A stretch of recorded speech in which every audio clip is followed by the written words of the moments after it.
myself out. In light of the high-quality remakes of Resident Evil 2 and 3 released in 2019 and 2020, it felt like a safe bet that Capcom would do an equally admirable job of rebuilding Resident Evil 4. Even so, when I hit the start button on this 2023 remake of the legendary 2005 action horror game, I wasn't prepared for how forcefully it would knock my knees out from under me and suplex me headfirst into 16 hours of sustained tension and exhilaration. Here we go. This fully revitalized campaign dramatically one-ups the original in almost every conceivable way. Its Spanish countryside setting is substantially more sinister, its pacing has been tightened, and its controls have been modernized in order to allow its signature shooting mechanics to really shine. I've been waiting 18 years for a game to thrill me in the same way as Resident Evil 4. As it turns out, this whole time I've just been waiting for another Resident Evil 4. Oh, you gotta be kidding me. The original Resident Evil 4 is a landmark installment in Capcom's seminal survival horror series that, for many, would need no introduction. However, considering it came out back when we assumed that Episode 3 would be the last Star Wars film, and iPhones didn't even exist yet, I should probably give it some context. At the time, it was a big deal for Resident Evil to switch from the series' traditional fixed camera perspectives to a then radical over-the-shoulder viewpoint that brought us uncomfortably close to the gore and put the emphasis on reflexes and precision targeting. And as a result, Resident Evil 4 was an action horror epic without peer.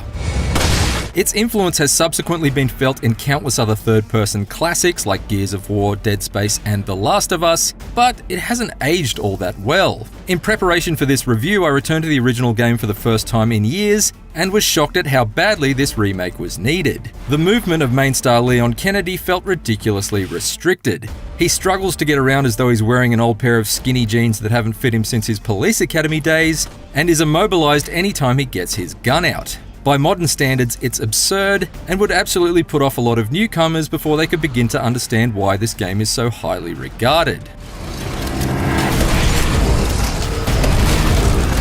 Thankfully, those days are gone. Not unlike the recent Metroid Prime Remastered, this Resident Evil 4 remake plays like a 2023 game. Luxuries like simultaneous twin-stick movement and targeting mean that you can cautiously back away while still keeping your gun trained on the advancing hordes, or sidestep out of the way of an incoming crossbow bolt without having to remove your eye from the scope of your rifle. This newfound freedom of movement makes you better equipped to really make the most of the immensely satisfying area-specific damage effects. Whether you're blowing kneecaps out to expose an enemy to a melee finisher, or simply reveling in some of the grisliest headshots in the history of video game shotguns. Keep coming. Leon's combat knife can also be used to parry enemy attacks or bring a swift finish to staggered foes, or to take enemies out silently after he's crept up on them with his new ability to crouch. Must be those looser fitting jeans. Crucially though, this overhauled control setup makes combat more fluid without compromising any of the challenge. The added benefits of the knife are balanced by the fact it takes damage with each use, so you can only rely on it sparingly. Otherwise it will break like a tiny master sword and must be repaired at a merchant before you can resume stabbing.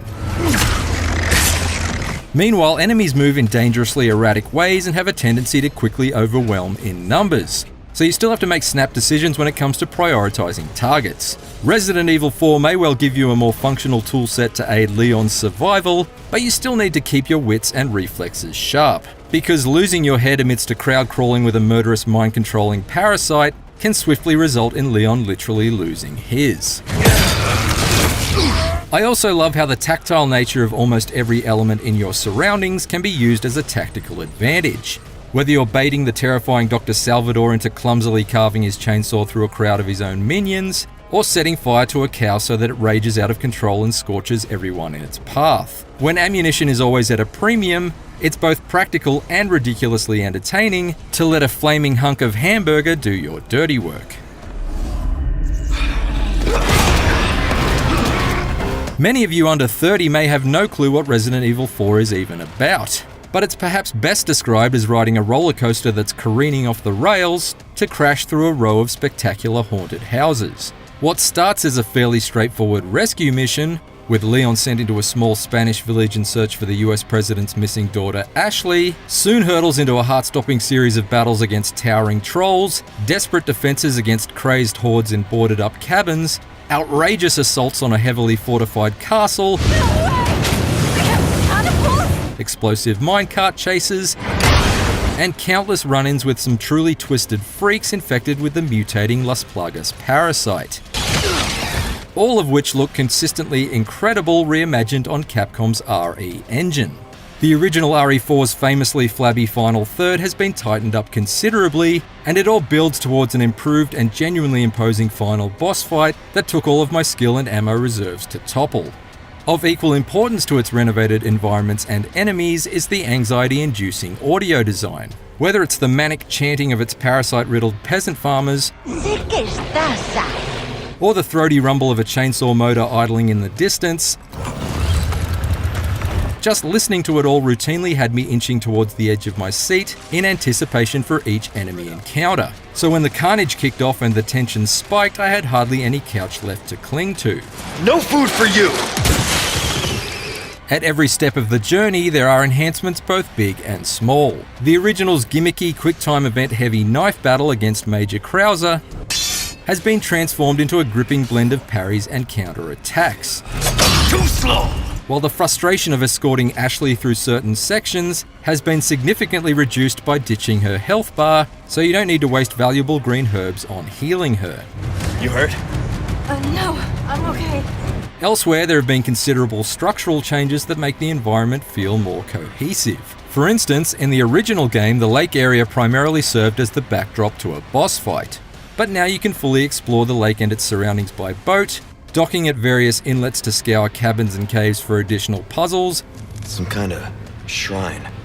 valuable treasures, and hidden horrors lying in wait.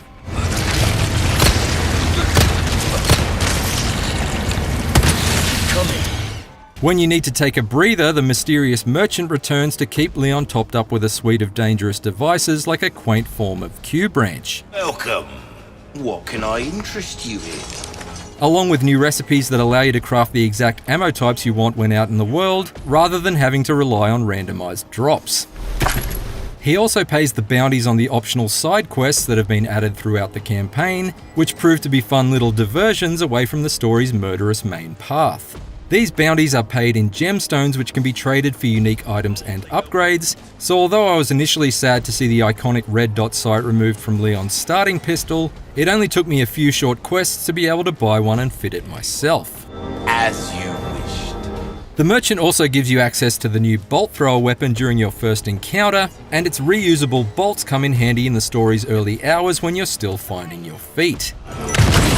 Yet despite his generous prices and fabulous wares, I couldn't help but feel a little shortchanged after each transaction, since his re-recorded dialogue isn't delivered with quite the same kind of goofy charm as that of the grizzled original. What are you buying?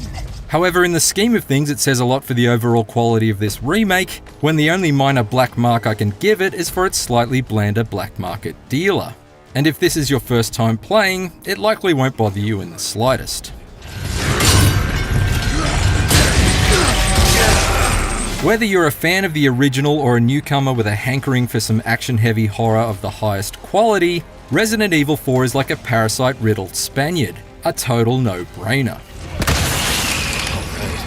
Its combat is friction-free but no less stress-inducing thanks to its ferocious cast of creatures. Its story rapidly shuttles through a series of action scenes that are diverse in structure but uniformly unwavering in intensity, and its world is rich in detail and full of fun and often snarling surprises. Its improvements over the original are too numerous to list, from simple quality of life changes to completely overhauled boss fight mechanics, and with the exception of the disappointingly diminished personality of the merchant, the team at Capcom has barely put a foot wrong. So what are you buying?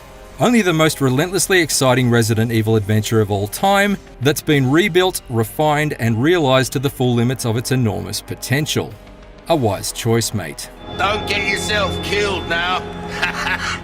For more IGN reviews, check out our verdicts on Bayonetta Origins and Dead Cell's Return to Castlevania. And for everything else, stick with IGN. Where's everyone going? Bingo?